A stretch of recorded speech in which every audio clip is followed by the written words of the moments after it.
For more than 30 years, one Chinese general never lost a single battle. Not one. 70 cities, 4 kingdoms broken, over 1 million dead. He didn't just win Qin's wars, he handed Qin an empire. So why did that same king hand him a sword and order him to die?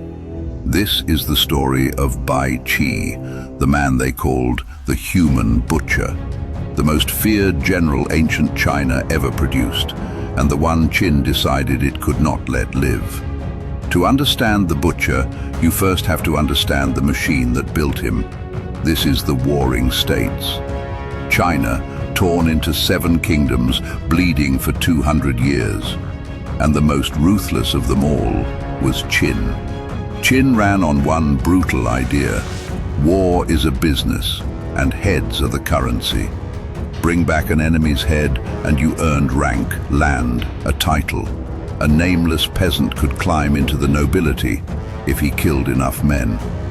Into that machine walked a low-born soldier with no famous name. Bai Qi. No powerful clan, no family to open doors. Only a gift for killing on a scale no one had ever seen. Qin didn't need a hero. It didn't need a statesman. It needed a man who could look at 100,000 lives and see only arithmetic. Bai Qi was that man. He counted the dead like an accountant counts coins and felt nothing. The machine rewarded that gift, and it kept feeding him men to use it on. 293 BC, the kingdoms of Han and Wei block a mountain pass called Yi. Bai Qi is outnumbered. He doesn't care. He pins one army in place, smashes into the other, then turns and grinds them both into the dirt. The dead at Yi, 240,000, 250,000 heads, in a single battle. Han and Wei would never threaten Qin the same way again. Then he turned south, toward the largest kingdom of them all, Chu. 279 BC, he marches on the city of Jian, but he doesn't storm the walls. He dams a river upstream. He waits. Then he lets it go. A wall of water swallows the city whole, soldiers and civilians drowned together. By some accounts, 100,000. He takes Ying, the capital of Chu, and burns the royal tombs of Chu at Yiling to ash. Chu, the giant of the south, never truly recovers. Qin gives him a title, Lord Wu'an, Lord of Martial Peace. A strange name for a man who brought none. And here the story quietly turns. A general this good is a weapon, but a weapon this sharp frightens the hand that holds it. In the Qin court, men begin to watch Bai Qi, not with gratitude, with fear. He doesn't see it yet, neither does the king. 260 BC, the battle that would brand him forever. Changping, Qin and Zhao, the last 2 superpowers standing, locked together in the mountains. For 3 years, neither breaks. Zhao's old general, Lian Po, digs in and refuses to fight. And it works. So Qin doesn't beat him on the battlefield, it beats him with a whisper. Qin agents spread a rumor through Zhao. Lian Po is a coward. The only man Qin truly fears is young Zhao Kuo. The Zhao king believes it. He pulls his veteran. He hands the entire army to Zhao Kuo, a man who had memorized every book ever written on war and fought in none of them. And Qin? Qin quietly swaps in its own commander, Bai Qi. The boy general attacks exactly the way the books told him to. Bai Qi pretends to break. He runs. The Zhao army pours into the gap. Then the trap closes. Bai Qi cuts the Zhao army in 2, cuts their supply lines, cuts the road home. And then he does the one thing the books never taught Zhao Kuo. Nothing. He waits.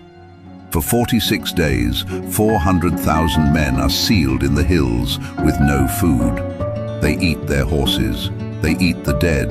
In the end, they eat each other. Zhao Kuo finally tries to break out himself. Qin arrows cut him down. and the rest, starving, broken, surrounded, lay down their weapons. Around 400,000 men surrendered and begged for their lives. Bai Qi buried them. According to the histories, more than 400,000 surrendered soldiers, disarmed, helpless, were put into the ground. He spared 240 of the youngest and sent them home to Zhao, not as mercy, as a message. In one campaign, Bai Qi had erased an entire generation of Zhao's army. By the numbers the records give us, it is one of the deadliest acts ever ordered by a single man. After Changping, Zhao lay wide open. Bai Qi wanted to march on the capital, Handan, and end it. This was the moment. He knew it. But back in the Qin court, a minister named Fan Zhu was afraid. Not of Zhao, of Bai Qi. If the butcher took Handan, his glory would tower over every minister alive. So Fan Zhu whispered to the king, "The army is exhausted. Make peace." The king listened. Bai Qi was ordered to stand down. The moment slipped away. Months later, Qin changed its mind and attacked Handan anyway, without Bai Qi. It failed, badly. Now the king came back to him. "Take the army, save the campaign." And Bai Qi refused. "The chance is gone," he said. "You threw it away. I will not march men into a defeat." He was right. He was completely right. And that was the problem. The king was humiliated, cornered, out of options, and Bai Qi handed him the cold truth instead of a way out. He could read any battlefield in China. He could not read a furious king who had just been proven wrong. The king ordered him out of the capital, and Fan Zhu leaned in one last time. A man like this, cast aside, resentful, undefeated, is far too dangerous to leave alive. On the road, at a place called Du Yo, a royal messenger caught up to him and laid down a sword. The order was one word: die. Bai Qi looked at the blade, and for a moment, the man who buried 400,000 asked the sky why this was happening to him. Then he remembered. At Changping, he said, "I tricked 400,000 men who had already surrendered, and I buried them alive. For that alone, I deserve to die." And he fell on the sword. Bai Qi spent his life turning men into numbers. It was the one thing the machine ever wanted from him, and the only enemy that ever beat him was the side he had served all along. He could tally 400,000 dead without blinking. He just never learned the one lesson that might have saved him. In a king's court, the most dangerous thing a man can be is right. Welcome to the Dragon Files. Subscribe for more.